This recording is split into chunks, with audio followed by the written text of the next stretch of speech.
আসসালামু আলাইকুম। এটিএন বাংলার গ্রামগঞ্জের খবরে সবাইকে স্বাগত জানাচ্ছি তনুজা দাস। শুরুতেই জানিয়ে দেব সংবাদ শিরোনাম। বিচার বিভাগের ভাবমূর্তি রক্ষায় সতর্ক থাকার আহ্বান প্রধান বিচারপতির। প্রতিষ্ঠানের সম্মানহানি ঘটে এমন আচরণ থেকে আইনজীবীদের বিরত থাকার নির্দেশ। প্রশাসনের গুরুত্বপূর্ণ পদে ফ্যাসিবাদের দোষর রেখে সংস্কার হবে না, রাজশাহীর সমাবেশে রুহুল কবির রিজভী।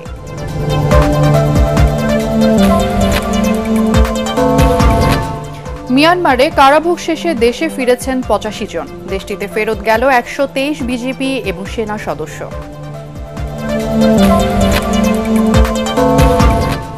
ভারী বর্ষণ আর উজানের ঢলে কুড়িগ্রামে বন্যার আশঙ্কা। রংপুরে তিস্তার পানি বিপদসীমার ৩১ সেন্টিমিটার উপর দিয়ে বইছে। শুনছিলেন সংবাদ শিরোনাম, এবারে বিস্তারিত। বিচার বিভাগের ভাবমূর্তি যাতে ক্ষুণ্ণ না হয় সেজন্য সবাইকে সতর্ক থাকার আহ্বান জানিয়েছেন প্রধান বিচারপতি ডক্টর সৈয়দ রিফাত আহমেদ। ফরিদপুর জেলা আইনজীবী সমিতি আয়োজিত সংবর্ধনা অনুষ্ঠানে তিনি একথা বলেন। আইনজীবীদের উদ্দেশ্যে তিনি আরও বলেন, এমন কোনো আচরণ করা যাবে না যাতে করে প্রতিষ্ঠানের সম্মানহানি ঘটে। জেলা আইনজীবী সমিতির সভাপতি আব্দুল কাদের মিয়ার সভাপতিত্বে এই অনুষ্ঠানে উপস্থিত ছিলেন জেলা প্রশাসক কামরুল ইসলাম মোল্লা, পুলিশ সুপার আব্দুল জলিল সহ বিচার বিভাগের কর্মকর্তা এবং জেলা আইনজীবী সমিতির নেতৃবৃন্দ। পরে প্রধান বিচারপতি জাস্টিস মোহাম্মদ ইব্রাহিম সড়কের নাম ফলক উন্মোচন করেন। প্রতিবেশী দেশ গণহত্যাকারী শেখ হাসিনাকে আশ্রয় দিয়ে তার কথায় বাংলাদেশকে অস্থিতিশীল করার চেষ্টা হলে তা কারো জন্যই শুভ হবে না বলে হুঁশিয়ারি দিয়েছেন বিএনপির সিনিয়র যুগ্ম মহাসচিব রুহুল কবির রিজভী। ভারতকে উদ্দেশ্য করে তিনি বলেন, এটা নেপাল বা ভুটান নয়, এটা বাংলাদেশ। রাজশাহীর ভুবন মোহন পার্কে ছাত্র জনতার আন্দোলনে শহীদ পরিবারের সদস্যদের সমবেদনা জানাতে আয়োজিত সমাবেশে তিনি এই কথা বলেন। আমরা বিএনপি পরিবারের আয়োজনের সমাবেশে তিনি বলেন, গুরুত্বপূর্ণ পদে ফ্যাসিবাদের দোষর রেখে সংস্কার সফল হবে না। এ সময় শহীদ পরিবার এবং আহতদের হাতে বিএনপির ভারপ্রাপ্ত চেয়ারম্যান তারেক রহমানের পক্ষ থেকে উপহার তুলে দেয়া হয়। আওয়ামী লীগের কর্মী সবকে বিপদে ফেলে তিনি প্লেন নিয়ে চলে গেলেন ভারতে। বাইরে তার দলের প্রতি মায়া, আওয়ামী লীগের প্রতি মায়া, তিনি আর তার ভোট তিনি পালিয়ে চলে গেলেন ভারতে। আপনারা নিজেরা গণতান্ত্রিক দেশ হয়ে বাংলাদেশে শুধু একজন ব্যক্তি যে ভোট করে না, যে জনগণের ভোটকে হরণ করে, যে ভোট কেন্দ্রে ভোটারদের যেতে দেয় না। ভূমি দখল এবং হত্যা মামলায় ঠাকুরগাঁ ২ আসনের সাবেক সংসদ সদস্য মাজহারুল ইসলাম সুজনকে গ্রেফতার দেখিয়ে জেল হাজতে পাঠিয়েছে আদালত। ঠাকুরগাঁ চিফ জুডিশিয়াল আদালতে তাকে হাজির করা হলে বিচারক রহিমা খাতুন এবং নিত্যানন্দ রায় এই আদেশ দেন। গত ১১ সেপ্টেম্বর হাবিবুল ইসলাম বাবলু বাদী হয়ে সাবেক সংসদ সদস্য দবিরুল ইসলাম, তার ছেলে সাবেক সংসদ সদস্য মাজহারুল ইসলাম সুজন সহ ২৮ জনকে আসামি করে ভূমি দখল মামলা করে। এছাড়া তার বিরুদ্ধে আরও একটি হত্যা মামলা করা হয়। মিয়ানমারে কারাভোগ শেষে দেশে ফিরেছেন ৮৫ বাংলাদেশি। কক্সবাজারে জেলা প্রশাসক মোহাম্মদ সালাউদ্দিন জানান, শনিবার সকালে মিয়ানমারের নৌবাহিনীর ইউএমএস চিনডুইন নামের জাহাজটি ৮৫ বাংলাদেশিকে নিয়ে রওনা হয়। জাহাজটি গভীর সাগরে বাংলাদেশ সীমানায় অবস্থান নেয়। পরে সেখান থেকে আজ সকাল ৯:১৫ বাংলাদেশি একটি জাহাজে করে কক্সবাজার শহরের বিআইডব্লিউটিএ ঘাটে পৌঁছান ৮৫ বাংলাদেশি। এদিকে মিয়ানমারের সংঘাতের জের ধরে প্রাণ বাঁচাতে পালিয়ে আশ্রয় নেয়া ১২৩ বিজেপি এবং সেনা সদস্য স্বদেশে ফিরছেন। কক্সবাজার শহরের নুনিয়ারছড়ার বিআইডব্লিউটিএ ঘাটে তাদের মিয়ানমার কর্তৃপক্ষের কাছে হস্তান্তর করা হয়।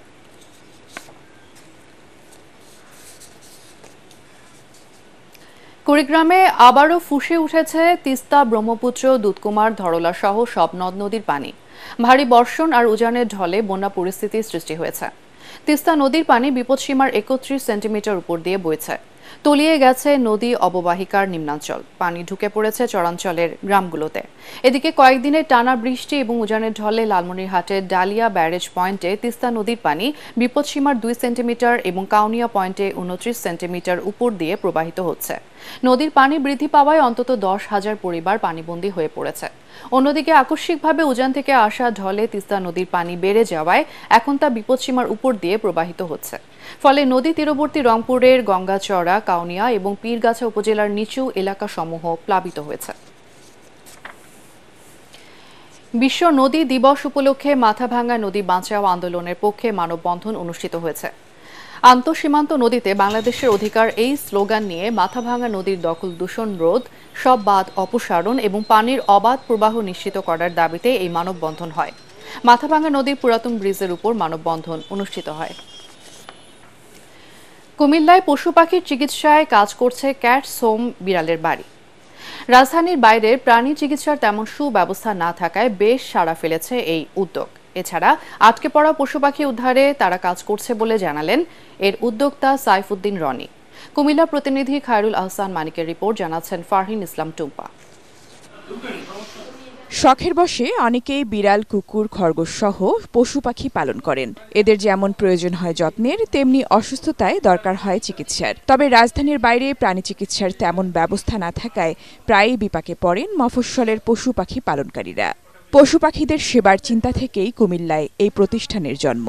এখানে এসে আমাদের বিড়ালকে র্যাবিস, দেন হচ্ছে ফ্লু, নিউট্রাল, এগুলো সবই করতে পারছি। ভ্যাকসিনটা অ্যাভেলেবেল পাওয়া যাবে, আগে ভ্যাকসিনটা তেমন পাওয়া যেত না। ঢাকা শহরে যাওয়াটা আমাদের জন্য টাফ, খরচও বেশি। ওইভাবে কুমিল্লায় এসে তারা আমাদেরকে সাহায্য করতেছে। প্রতিদিনের চিকিৎসা দেওয়ার পাশাপাশি চালু রয়েছে পাক্ষিক সেবা। ভ্যাকসিন দেওয়া ছাড়াও করা হয় অস্ত্রোপচার। তাছাড়া ঢাকা থেকে নিয়মিত বিশেষজ্ঞ চিকিৎসক আসেন এখানে। কুমিল্লার গার্ডিয়ানদের মতো যদি সবাই হতে পারতো, এটা হয়তোবা পেট প্যারেন্ট হিসেবে, আমার নিজেরও বিড়াল আছে, পেট প্যারেন্ট হিসেবে বলবো যে তারা আইডিয়াল। ক্যাটস হোম বিড়ালের বাড়ির উদ্যোক্তা মোহাম্মদ সাইফুদ্দিন রনি জানান, কুমিল্লায় বসবাসের কারণে চিকিৎসার অভাবে তার 2টি বিড়াল মারা যায়। এরপরই এই ক্যাম্প শুরু করেন। বর্তমানে 15টি বিড়াল রয়েছে তার। আমার ক্যাম্প শুরু করার পর থেকে বিড়ালের চিকিৎসার ব্যাপারে সচেতন হয়েছেন এন্ড বর্তমানে কুমিল্লায় অনেক ভেট চিকিৎসা দিচ্ছেন। এমন প্রাণী চিকিৎসা কেন্দ্র সারা দেশে ছড়িয়ে দেওয়ার দাবি পশুপ্রেমীদের।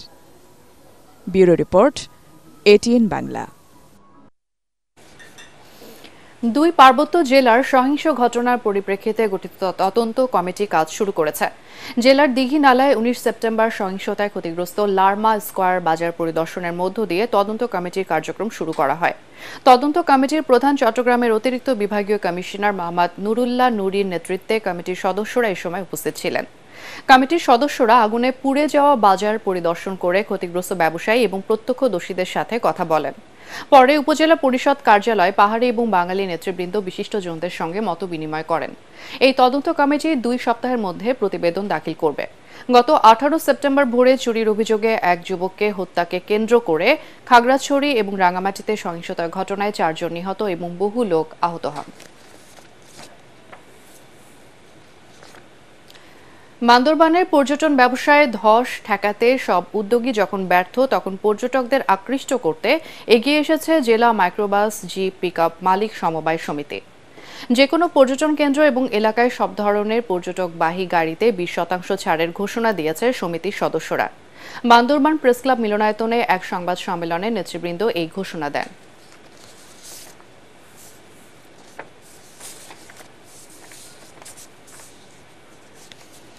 দক্ষিণবঙ্গের একমাত্র মহিলা মেডিকেল কলেজ যশোরের Ad-din Sakina women's medical college.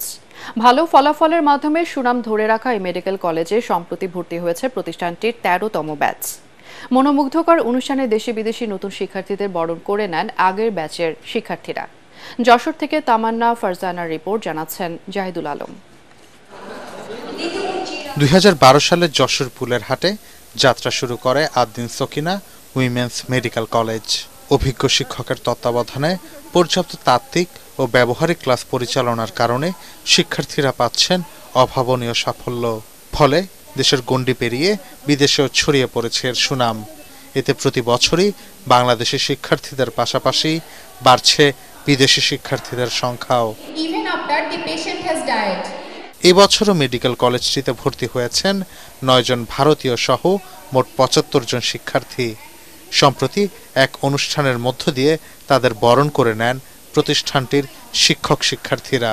আমি এখানকার সবকিছু দেখে আশাবাদী যে আমি ঠিক জায়গায় ভর্তি হতে পেরেছি। আমাদের এত সুন্দর একটা প্রোগ্রাম উপহার দেওয়ার জন্য কর্তৃপক্ষকে ধন্যবাদ। নতুন শিক্ষার্থীদের উদ্দেশ্যে দিক নির্দেশনামূলক বক্তব্য দেন আদ্দিন ফাউন্ডেশনের নির্বাহী পরিচালক ডাক্তার শেখ মহিউদ্দিন এবং আদ্দিন হাসপাতাল এবং নার্সিং ইনস্টিটিউটগুলোর মহাপরিচালক অধ্যাপক ডাক্তার নাহিদ ইয়াসমিন। ফ্রাস্ট্রেশন যেন কারো মাঝে না আসে, সবাই যদি একসাথে পড়াশোনা করে এগিয়ে যাও তাহলে দেখবে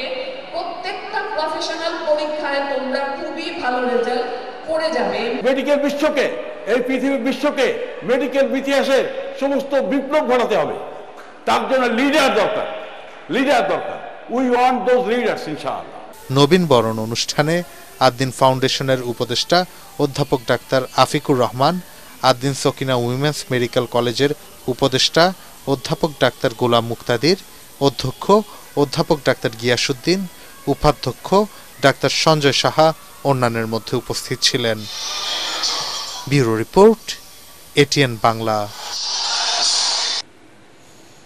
স্বপ্ন দেখো জীবন গড়ো এই প্রতিপাদ্য নিয়ে ঝিনাইদহে এসএসসিতে জিপিএ 5 প্রাপ্ত কৃতি শিক্ষার্থীদের সংবর্ধনা দেওয়া হয়েছে।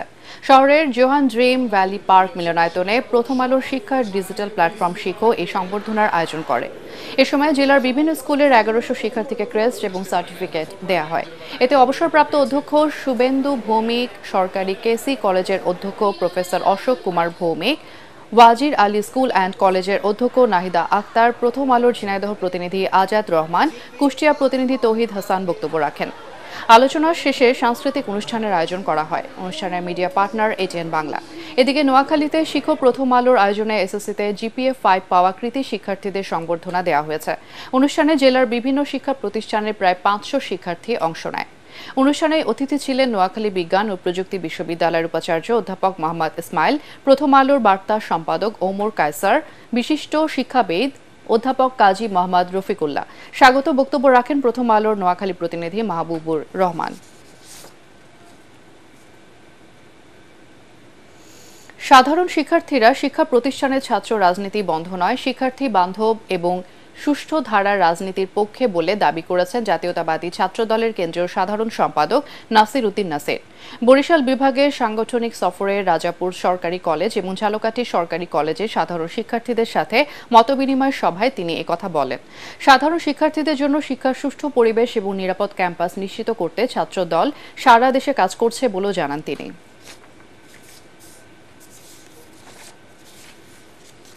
শিক্ষার্থী এবং ইন্টার্ন চিকিৎসকদের আন্দোলনের মুখে বরিশাল শেরে বাংলা মেডিকেল কলেজ হাসপাতালের পরিচালক ডাক্তার এইচ.এম. সাইফুল ইসলাম পদত্যাগ করেছেন। সকাল থেকে শিক্ষার্থীরা পরিচালকের পদত্যাগের এক দফা দাবিতে বিক্ষোভ শুরু করে। এক পর্যায়ে শিক্ষার্থীরা পরিচালকের কক্ষে প্রবেশ করে পদত্যাগের জন্য তাকে চাপ দেয়। পরে পরিচালক পদত্যাগ করে হাসপাতাল ত্যাগ করে। নারায়ণগঞ্জ ঢাকা রেললাইন স্থাপনে চায়না কোম্পানির অভিজ্ঞতার ঘাটতি ছিল বলে জানিয়েছেন বাংলাদেশ রেলওয়ের general manager Nazmul Islam. Narayanganj rail line পরিদর্শন করে তিনি একথা জানান। 7 বছর ধরে চলমান নারায়ণগঞ্জ ডুয়েল গেজ রেললাইন স্থাপনের কাজ এখন থেমে আছে। 2017 সালে 378 কোটি টাকা ব্যয়ে এই প্রকল্পের কাজ শুরু হলেও কয়েকবার মেয়াদ বাড়িয়েও এখনো কাজ শেষ হয়নি। এই প্রকল্পের কাজ শেষ করার জন্য নতুন করে দরপত্র আহ্বান করা হয়েছে। আন্তনগর বিজয় এবং কালনী এক্সপ্রেস ট্রেনের ব্রাহ্মণবাড়িয়ায় যাত্রা বিরতি এবং ব্রাহ্মণবাড়িয়া ঢাকা ব্রাহ্মণবাড়িয়া রুটে বিশেষ ট্রেনের দাবিতে মানববন্ধন করেছে ব্রাহ্মণবাড়িয়া জেলা নাগরিক ফোরাম। ব্রাহ্মণবাড়িয়ার প্রেসক্লাবের সামনে এই মানববন্ধন অনুষ্ঠিত হয়। নাগরিক ফোরামের দাবি না মানলে বৃহত্তর আন্দোলন কর্মসূচি দেওয়ার হুঁশিয়ারি দেন বক্তারা।